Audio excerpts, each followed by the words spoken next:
मंजू वर्मा, सह आचार्य, राजकीय कला महाविद्यालय सीकर। विषय को आगे बढ़ाते हुए अपन मुख्य मुद्दे पर पाल प्रतिहार संघर्ष आज का विषय है। गुप्त साम्राज्य के पतन अथवा सम्राट हर्षवर्धन की मृत्यु के बाद उत्तर भारत की राजनीतिक शक्ति का केंद्र बिंदु पाटलिपुत्र के स्थान पर कन्नौज, उत्तर प्रदेश का फर्रुखाबाद जिले में हो गया। हर्ष साम्राज्य के ध्वंसावशेषों पर 8वीं शताब्दी के मध्य में भारत के 3 कोणों में 3 शक्तिशाली राजवंशों का उदय हुआ। 9वीं शताब्दी में उत्तर पूर्वी भारत में पाल वंश, 10वीं शताब्दी में उत्तर पश्चिमी में गुर्जर प्रतिहार वंश तथा दक्षिण में राष्ट्रकूट वंश शक्तिशाली क्षेत्रीय साम्राज्य के रूप में भारतीय राजनीतिक नभमंडल पर उतरे। इन तीनों राज्यों के बीच कन्नौज पर अधिकार के लिए लगभग 200 वर्षों तक संघर्ष चलता रहा और बारी बारी से प्रत्येक ने सफलता प्राप्त की। इस त्रिपक्षीय संघर्ष को भारतीय इतिहास में त्रिकोणात्मक संघर्ष के रूप में जाना जाता है। शीर्षक का अनुसार प्रतिहार पाल प्रतिद्वंदिता पुश्तैनी थी, जो प्रतिहार वत्सराज के शासनकाल में आरंभ हुई और प्रतिहार महेंद्र पाल प्रथम के शासनकाल में समाप्त हुई। मुख्य बिंदु हैं जानकारी के स्रोत, पहला है। दूसरा है विभिन्न प्रतिहार शासकों के काल में प्रतिहार पाल प्रतिद्वंदिता। उपर्युक्त बिंदुओं का विवरण निम्न प्रकार है। जानकारी के स्रोत, प्रतिहार पाल प्रतिद्वंदिता की जानकारी के साक्ष्य निम्नलिखित है। वन्नी विंदोदरी तथा राघनपुत्र ताम्रपत्र। दूसरा है बड़ौदा ताम्रपत्र। तीसरा है पृथ्वीराज विजय। चौथा है ग्वालियर प्रशस्ति। पांचवा है वराहा ताम्रपत्र। छठा है बादल स्तंभ लेख। सातवां है मुंगेर ताम्रपत्र। आठवां है कदला ताम्रपत्र। नौवां है रामगया अभिलेख। 10वां है इतखोरी अभिलेख। 11वां है डिथवा दुबोली अभिलेख। 12वां है भागलपुर अभिलेख। 13वां है जोधपुर शिलालेख। चौथा है दौलतपुर दानपत्र। दूसरा है प्रतिहार पाल प्रतिद्वंदिता। विभिन्न प्रतिहार शासकों के काल में प्रतिहार पाल प्रतिद्वंदिता का संक्षिप्त विवरण इस प्रकार है। पहला है वत्सराज प्रतिद्वंदिता। प्रतिहार पाल प्रतिद्वंदिता की शुरुआत प्रतिहार वत्सराज के शासन में हुई। इसका प्रमुख कारण यह था कि वत्सराज गुर्जर प्रतिहार साम्राज्य के विस्तार के लिए महत्वाकांक्षी था। कन्नौज विजय ने वत्सराज को उत्तरी भारत में सम्राट पद अवश्य प्रदान किया, परंतु शक्तिशाली गौड़ नरेश धर्मपाल की गतिविधियों के कारण यह पद निरापद नहीं था। साथ ही धर्मपाल भी उत्तरी भारत का सम्राट पद प्राप्त करने का इच्छुक था। इन दोनों शक्तिशाली एवं महत्वाकांक्षी नरेशों के बीच संघर्ष का मूल कारण कन्नौज था, क्योंकि कन्नौज पर अधिकार किए बिना उत्तरी भारत का अधिपति बनना और चक्रवर्ती सम्राट कहलाना संभव नहीं था। अतः प्रतिहार पाल संघर्ष होना स्वाभाविक था। राष्ट्रकूटों से बनी डिंडोरी तथा राघनपुर दानपत्र से ज्ञात होता है कि गौड़ राज्य की राजलक्ष्मी पर सरलतापूर्वक अधिकार कर लेने के कारण वत्सराज मंदान्त हो रहा था। देहा स्वीकृति गौड़ राजवंश कमला मंत प्रवेशिका डिंडोरी और इस विषय से उसका यश दिग्विजय में व्याप्त हो रहा था। गुजरात के राष्ट्रकूट शासक कर्ण सुवर्णवर्ष के बड़ौदा ताम्रपत्र के अनुसार गौड़ वंश एवं बंग के दोनों राजहंस छीन लिए कारण गुजरेश फूला न समा रहा था, लेकिन इन विवरणों को पूर्णतः स्वीकार नहीं किया जा सकता। गौड़ों पर वत्सराज की विजय की पुष्टि पृथ्वीराज विजय महाकाव्य से भी होती है। इसके अनुसार वत्सराज के चौहान सामंत दुर्लभ राज प्रथम ने गंगा सागर में अपनी तलवार को स्नान कराया था और गौड़ रस का आस्वादन किया था। मजूमदार आदि विद्वान इसे प्रशस्ति मानकर इसके साक्ष्य को अस्वीकार करते हैं, परंतु राष्ट्रकूट साक्ष्यों से मिलाकर देखने पर इसकी सत्यता में संदेह नहीं रहता। उपयुक्त साक्ष्यों के आधार पर वत्सराज और गौड़ नरेश धर्मपाल पर विजय की पुष्टि होती है। Doctor R.C. मजूमदार का मत है कि यह युद्ध दोआब में हुआ था। अगला टॉपिक है पाल शासकों से कूटनीतिक संबंध। राष्ट्रकूट नरेश ध्रुव के साथ हुए युद्ध में वत्सराज प्रतिहार की शक्ति को बड़ा आघात लगा। जैन ग्रंथ कुमल यमाला के अनुसार पराजित होने के बाद वत्सराज के राज्य की सीमा मध्य राजस्थान तक सीमित हो गई थी और वत्सराज जालोर में शासन कर रहा था। वत्सराज की पराजय तथा राष्ट्रकूटों के पलायन की स्थिति का लाभ उठाते हुए पाल नरेश धर्मपाल ने उत्तरी भारत की राजनीति में हस्तक्षेप किया। भागलपुर अभिलेख से पता चलता है कि धर्मपाल ने महोदया कन्नौज की प्रभुसत्ता को छीन लिया तथा इंद्रराज तथा अन्य शत्रुओं को पराजित कर चक्रायुध को वहां का शासक बनाया।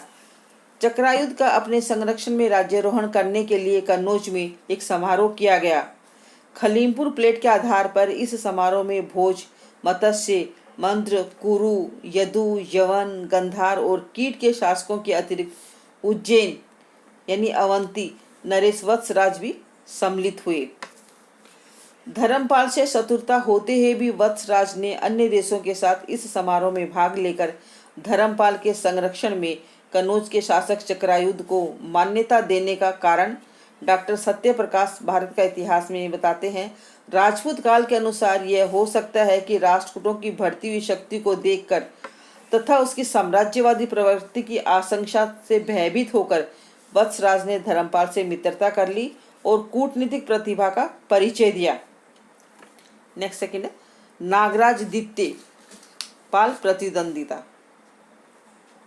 वत्सराज की मृत्यु के बाद उसका पुत्र एवं उत्तराधिकारी नागभट्ट द्वितीय प्रतिहार साम्राज्य का राजा बना। उत्तरी भारत में नागभट्ट का मुख्य प्रतिद्वंदी धर्मपाल था, जो प्रतिहार नरेश की बढ़ती हुई शक्ति से उदासीन नहीं रह सकता था। अपने पिता वत्सराज की पराजय तथा अपमान का बदला लेने के लिए नागभट्ट द्वितीय ने 810 ईस्वी में कन्नौज विजय की। अतः राज्य से चक्रायुध को हटाए जाने का तथा कन्नौज पर नागभट्ट के अधिकार कर लेने पर धर्मपाल को विवश होकर मैदान में उतरना पड़ा। नागभट्ट ने अपनी तैयारी का अवसर दिए बिना ही पाल राज्य पर आक्रमण कर दिया। ग्वालियर प्रशस्ति के अनुसार जिस प्रकार प्रांतकालीन सूर्य घने अंधकार को चीरता हुआ उद्दित होकर दिशाओं को में प्रकाशमान कर देता है, उसी प्रकार विशाल हस्ती रथ तथा अश्व सेना के कारण सघन बादल पुंज की भांति प्रतीत होने वाले अपने शत्रु भगन नरेश को पराजित कर तीनों लोगों को में सुखी मनाने वाले नागभट्ट का आविर्भाव हुआ। यह विवरण पाल नरेश धर्मपाल पर नागभट्ट की स्पष्ट विजय का द्योतक था। नागभट्ट एवं धर्मपाल के बीच यह युद्ध संभव मुंगेर में हुआ। 837 ईस्वी के जोधपुर अभिलेख से प्रतिहार शासक कंकड़ चाटसू अभिलेख के अनुसार गहलोत, शंकरकर्ण तथा दक्षिणी कंठितावाड़ के शासक बाहुक, धवल आदि सामंतों ने धर्मपाल के विरुद्ध नागभट्ट द्वितीय की ओर से युद्ध में लड़े थे। धर्मपाल नागभट्ट की विजय ने उसे उत्तरी भारत का सर्वाधिक शक्तिमान सम्राट बना दिया और पालों को पूर्वी भारत पर अधिकार करके संतोष करना पड़ा। तीसरा है रामभद्र पाल प्रतिद्वंदिता। रामभद्र नागभट्ट द्वितीय का पुत्र एवं उत्तराधिकारी था।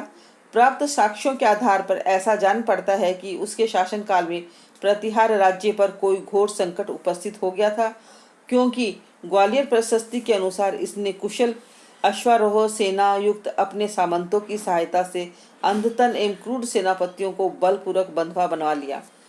रमेश चंद्र मजूमदार इन शत्रुओं की एकरूपता पालों से संस्थापित करते हैं।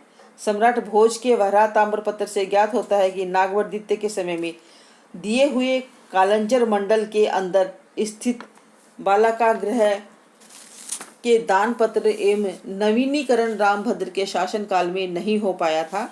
इसका कारण वहां के व्यवहार यानी संबंधित कर्मचारी का दोष बताया गया है, परंतु नवीनीकरण का अभाव उक्त क्षेत्र में राजनीतिक अशांति का द्योतक भी है। यह राजनीतिक अशांति प्रतिहार साम्राज्य की पूर्वी सीमा पर पालों के आक्रमण के कारण उत्पन्न हुई प्रतीत होती है, क्योंकि बादल स्तंभ लेख के अनुसार पाल सम्राट देवपाल विंध्या पर्वतमाला तक के प्रांतों को आक्रांत करने का दावा करता है। इस प्रकार रामचंद्र के शासनकाल में भी प्रतिहार पाल प्रतिद्वंदिता का वही स्वरूप था जो पूर्व से चला आ रहा था। नेक्स्ट है मिहिर भोज पाल प्रतिद्वंदिता। भोज रामभद्र का पुत्र एवं उत्तराधिकारी था। उसका समकालीन पाल सम्राट देवपाल था, जो धर्मपाल की ही भांति महत्वाकांक्षी था। बादल स्तंभ लेख के अनुसार अपने मुख्यमंत्री दर्पपणि की कुशल नीति के द्वारा उसने विंध्या हिमालय दोनों जलानिधि तक के समस्त देशों को करद बनाया। मुंगेर ताम्रपत्र तो अतिरंजना में इससे भी बढ़कर है, परंतु जहाँ तक विंध्य पर्वतमाला तक पालों की सैनिक गतिविधियों का संबंध है वह तथ्याधारित प्रतीत होता है। भोज को गद्दी पर बैठने के साथ ही इस समस्या का समाधान करना पड़ा।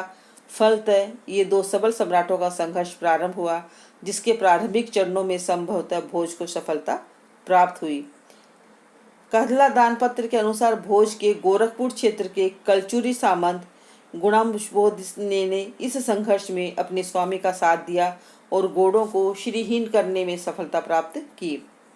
ग्वालियर प्रशस्ति के 18वें श्लोक में भी धर्मपत्य यश प्रभुति पर लक्ष्मी पुण्यभू धर्मपाल के पुत्र पर भोज की विजय का संकेत मानते हैं।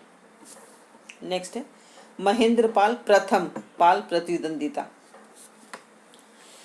महेंद्रपाल प्रथम के मिहिर भोज के पुत्र एवं उत्तराधिकारी गद्दी पर बैठने के बाद में महेंद्रपाल ने अपने पिता की भांति का नीति का अनुसरण करते हुए अपने पैतृक शत्रुओं के साथ संघर्ष जारी रखा।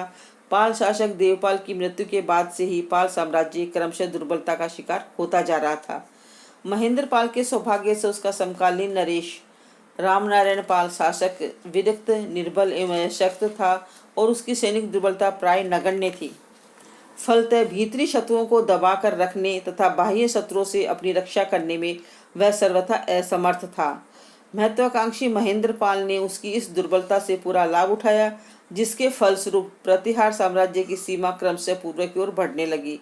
उसके शासनकाल के दूसरे वर्ष का ब्रिटिश म्यूजियम अभिलेख बिहार नामक स्थान में पाया गया है, जो इस बात का द्योतक है कि इस समय तक मगध का यह भाग प्रतिहार साम्राज्य में सम्मिलित था। बिहार शरीफ से उसके 2 और लेख प्राप्त हुए हैं, जो उसके शासन के चौथे वर्ष के हैं। उसके शासनकाल के 5वें वर्ष का एक लेख बंगाल का राजशाही जिले के पहाड़पुर नामक स्थान से प्राप्त हुआ है।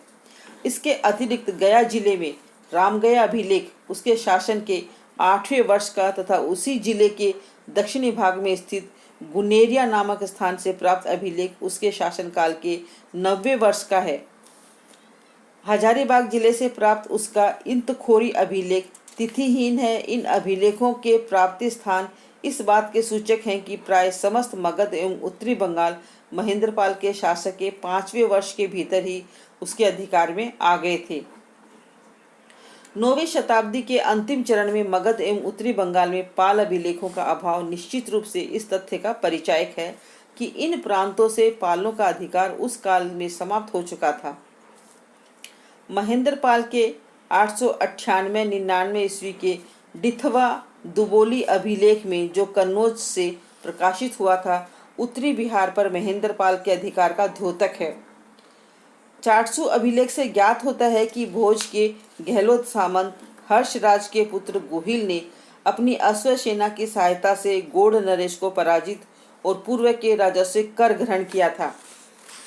महेंद्रपाल ने इस प्रकार बिहार के प्राय अधिकांश तथा उत्तरी बंगाल पर अधिकार स्थापित कर प्रतिहार साम्राज्य की पूर्वी सीमा में वृद्धि की, साम्राज्य के गौरव को ऊंचा उठाया और अपने पुश्तैनी शत्रु को गद्दी से गहरी पराजय देकर उसे श्रीहीन कर दिया। इस प्रकार प्राय 1 शताब्दी पूर्व प्रतिहार एवं पालों के बीच उत्तरी भारत के आधिपत्य के लिए जिस विकट संघर्ष का प्रारंभ हुआ था, उसका अंत पालों के पराभव से हुआ और उत्तरी भारत के साम्राज्य की कामना करने वाले पालों का राज्य बंगाल के कुछ हिस्सों तक ही सीमित रह गया था। फलस्वरूप पालों का प्रतिद्वंदी राजवंश श्रीहीन होकर किसी भी प्रकार की क्षति पहुंचाने में असमर्थ बन गया और उत्तरी भारत में प्रतिहारों का अजेयता की धाक जम गई।